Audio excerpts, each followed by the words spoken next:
Hello students, let's continue the next lecture for chapter 1 chemical reactions and chemical equations. In the last classes we have discussed about the chemical reaction. What is the definition of a chemical reaction?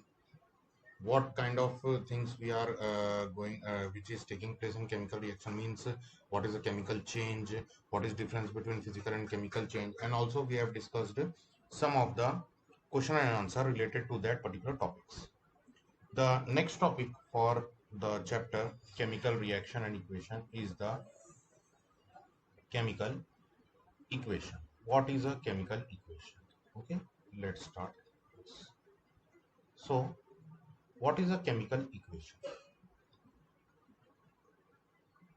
The chemical equation is the representation of a chemical reaction. The chemical equation is the representation of a chemical reaction using alphabetic numerical symbols. Okay, using alphabetical numerical symbols and formulas of the substances. Then we used to call it as chemical equation. Okay, then we used to call it as chemical equation. Also, the chemical equation contains the following part. What are the different parts which are being contained by the chemical equation? First, it is the right hand side, okay, and left hand side. Okay, two different parts is being represented in our chemical equation. One is the right hand side and another is the left hand side, which is been separated by a arrow sign. Okay, which has been separated by a arrow sign. So the right hand side of the sorry, not right hand side, this is the left hand side and this is our right hand side. So the left hand side of our chemical equation is known as the reactant side. It is called as the reactant side, and the right hand side is called as the product side. Okay, it is represented as the product side. What is reactant? The question arises here is, what is a reactant? So in the previous class also we have discussed about that the substances which combine together, okay, the substances which combine together to form a new substance, okay, or the substances which take participation in the chemical reaction is known as reactants. Okay, and the chemical substances which are formed after the chemical reaction is known as the product. So in here, when we are taking an example of a chemical reaction, if A and B are reacting together to form C and D, A and B are reacting together to form C and D. So here A and B are the reactants and C and D are the products. Okay, so these are been separated by a arrow. Okay, and how to read this chemical reaction? So we can read this chemical reaction as A reacted with B, A reacted with B to give C and D, to give C and D. This is the way to read this chemical reaction. Okay, so the representation of a chemical reaction using alphabetic and numerical symbols. So here you can see I am using alphabetical symbols here for representing the chemical substances, and this plus sign, okay, and this arrow sign, many more different sign you will get here, which are generally the mathematical symbols. Afterwards I will tell you more symbols, mathematical symbols which are used in representation of chemical reactions. Okay, so hence here alphabetic and numerical both kind of symbols are used to represent a chemical reaction, but you have to keep in mind that always in left hand side reactant will be written and in right hand side products are written generally. This is the way to write a chemical reaction. Let's take an example here. When coal is combusted in the presence of air, the following chemical reaction takes place. Okay, what we are doing, we are burning the coal. Okay, in the presence of air, we are burning the coal in the presence of air. Then the following chemical reaction occurred there. What is the chemical reaction there? The chemical reaction is like this. Coal, which is carbon. Okay, coal is nothing other than the element carbon, which is been burned. Okay, so coal is burned, it means it is been reacted with oxygen. So when carbon is reacted with oxygen, then we are getting carbon dioxide as our product. So we have represented that carbon and oxygen, which are the reactants here. Okay, they are the reactants here, so therefore I have written them in the left hand side, while the carbon dioxide, which is the product here, I have written carbon dioxide in the right hand side. Okay, so this is the product here. Okay, so in the left hand side we are representing the reactants, in the right hand side we are representing the products. Okay, is it confirmed? Let's move further. Now, as you can see here, I have written many more things other than these symbols. Means the C, which is the alphabetic symbol for carbon. O, which is the alphabetic symbol for oxygen. CO2, which is the alphabetic symbol for your carbon dioxide.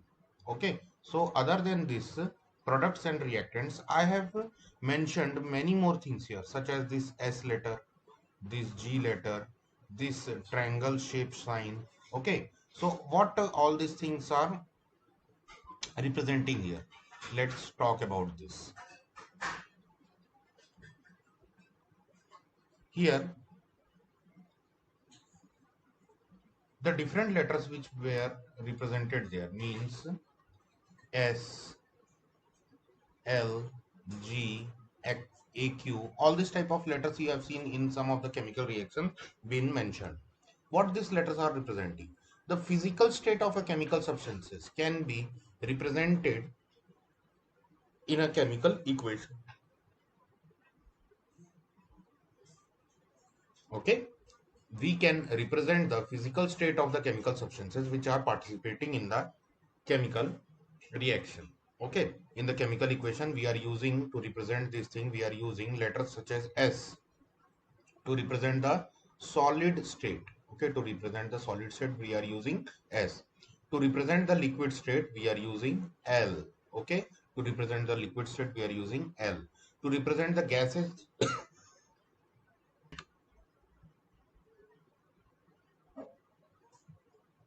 to represent the gaseous state we are using the letter small g.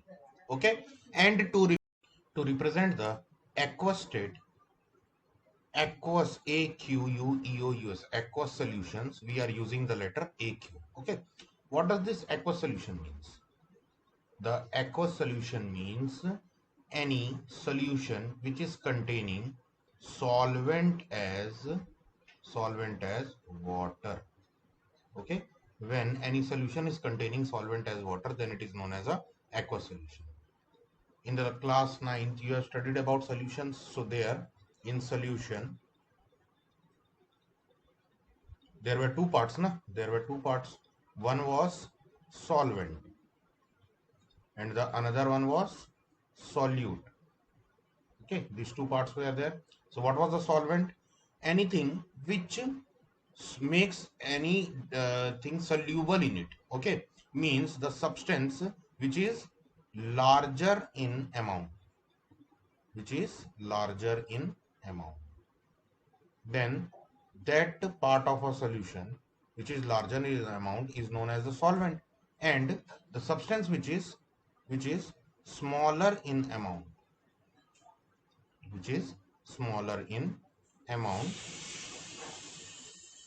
is considered as the solute. Okay, it means that solute is soluble in solvent. Okay, so let's move further.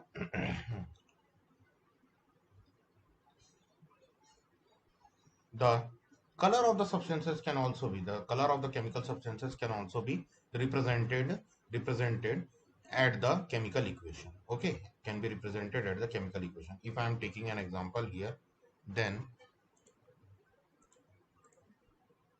here in this particular chemical equation, I can represent the color of the coal, which is black, like this here at below. Okay, and after this, one more thing I am getting here in this reaction, that is ash.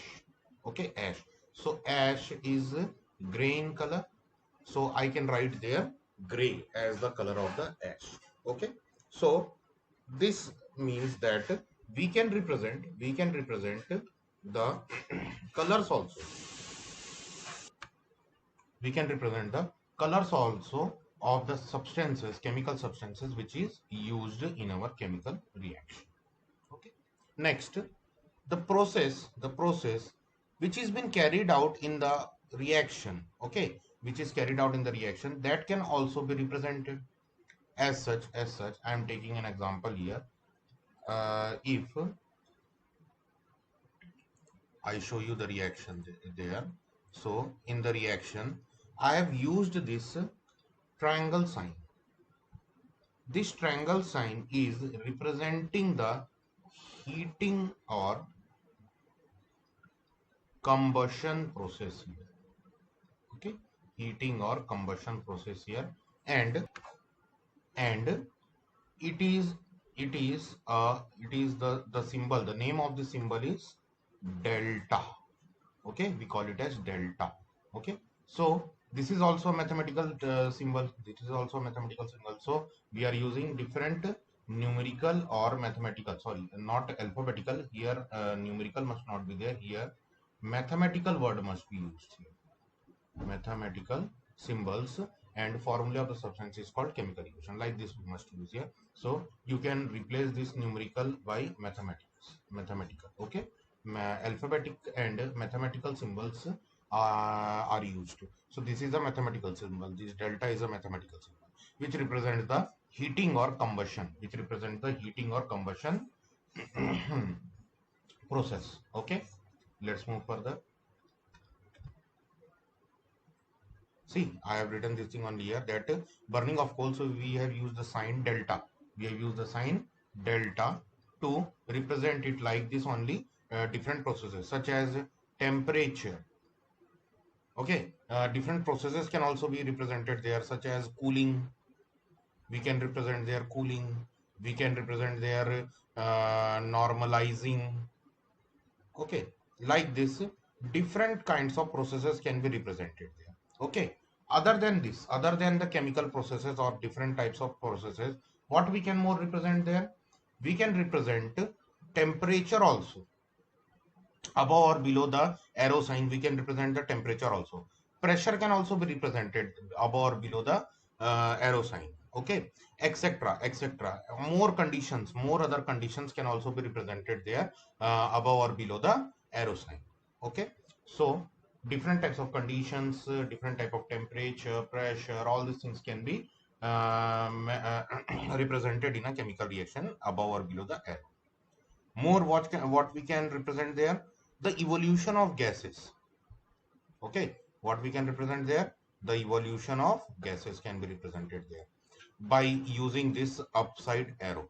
By using this upward arrow, we can represent the evolution of gases. For example, I am taking a reaction here. Let's take a reaction here. Fe plus 2HCl. Okay, then it will give Fe, sorry, take it to, okay, 2Fe, so it will be FeCl2 plus, no, take another example, don't take Fe here, I am taking Mg here, Mg plus 2HCl, so it will give MgCl2 plus H2. So this H2 is a gas. So we can represent the evolution of a hydrogen gas here by this upside arrow. Okay, this upward arrow will show that the hydrogen gas has been evolved in this reaction, in this chemical reaction, where magnesium is been reacted with a aqueous hydrochloric acid.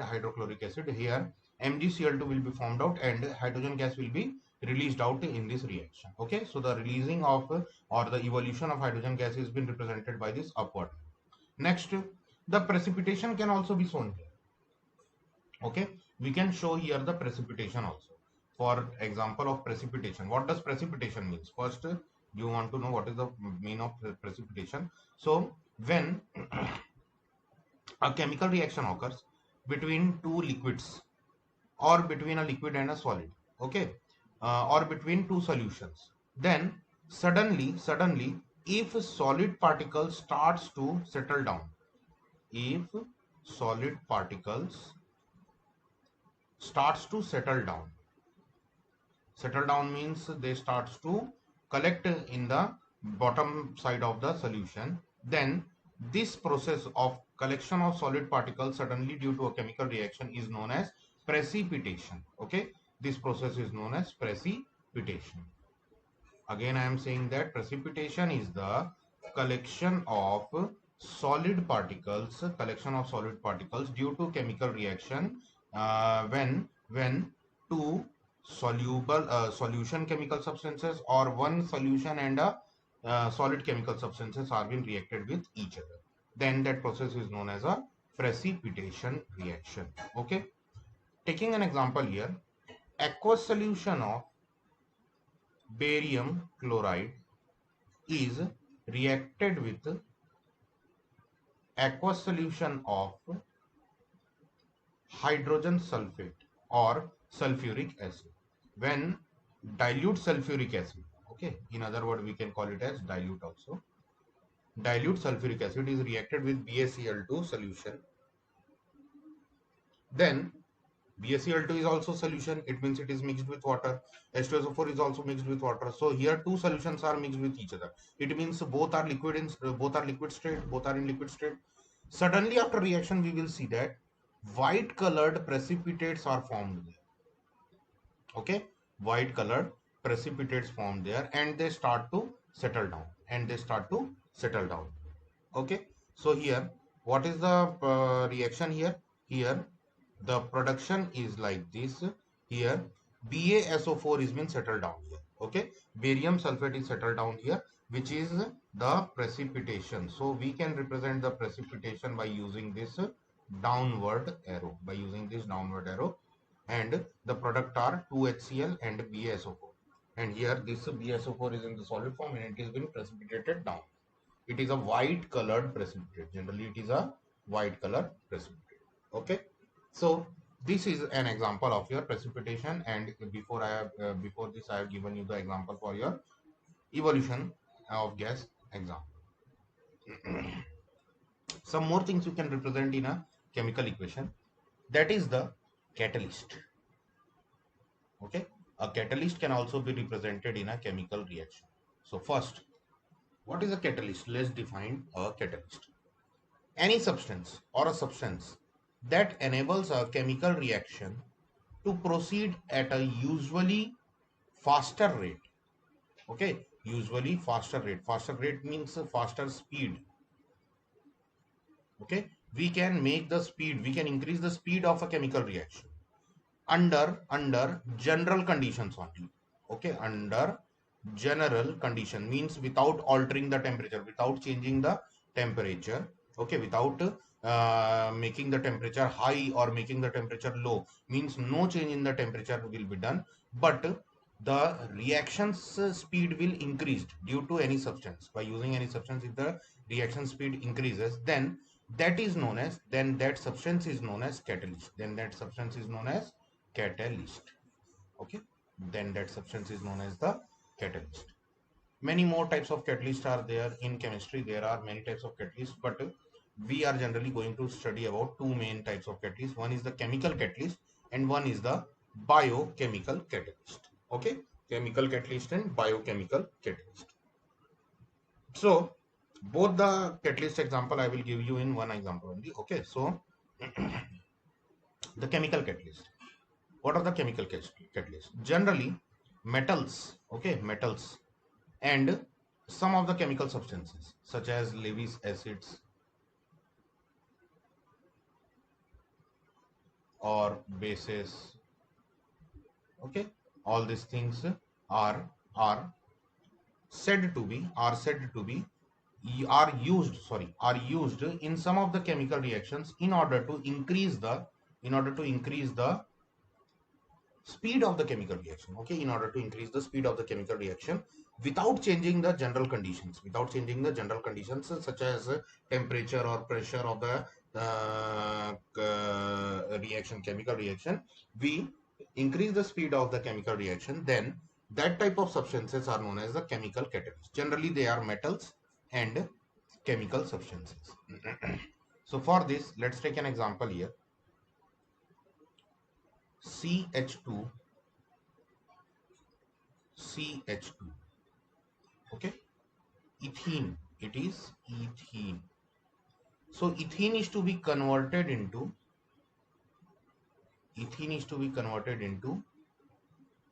C2H6, which is ethane. Okay, ethene is to be converted into ethane. So here we have to add hydrogen here in order to convert ethene into ethane. So for this process we will use metals like platinum or palladium. Okay, platinum or palladium like metals will be used here as catalyst in order to increase the rate or the speed of the chemical reaction. Without this also this chemical reaction can be done. Without this platinum or palladium also we can carry out this reaction, but it will take a long time. Okay, it will take a long time, means it will not be easy to do this reaction without using this platinum or palladium or nickel. Okay, if you are using this platinum, palladium or nickel, then the rate of the reaction, the speed of this reaction will increase, and we will convert very fastly this ethene into ethane. Okay, so here this platinum, palladium and nickel are catalyst. Okay, they are the catalyst, which are metals. Next is the biochemical catalyst. Okay, next is the biochemical catalyst. Generally the enzymes, okay, generally they are also called as enzymes. What are they? They are produced by organisms. All the living organisms produces enzymes, and these enzymes are only the biochemical catalysts. These enzymes are only the biochemical catalysts. Okay, for example, in our saliva, okay, you know that saliva is present in our mouth. The saliva contains amylase named enzyme. Okay, it contains amylase named enzyme. When we chew our food, then this saliva is mixed with our food, and if we are eating such as rice or roti, okay, so all these things are containing starch. They are containing starch or carbohydrate in them. So this starch is breaked by this amylase into simple sugar like maltose or glucose.